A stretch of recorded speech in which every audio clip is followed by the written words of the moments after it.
Listen to the bass, that's the one on the bottom where the bullfrogs croak and the hippopotamus moans and groans with the big to-do. The old cow just goes moo. The doves and the cats, they sing up the middle where the honeybee hums and the crickets fiddle. The donkey brays and the pony neighs, the old grey badger sighs.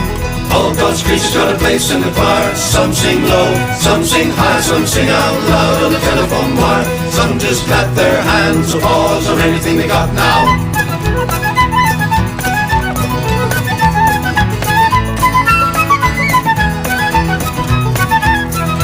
Listen to the tops with the little birds singing on the melodies, with the high notes ringing and the hoot owl cries over everything.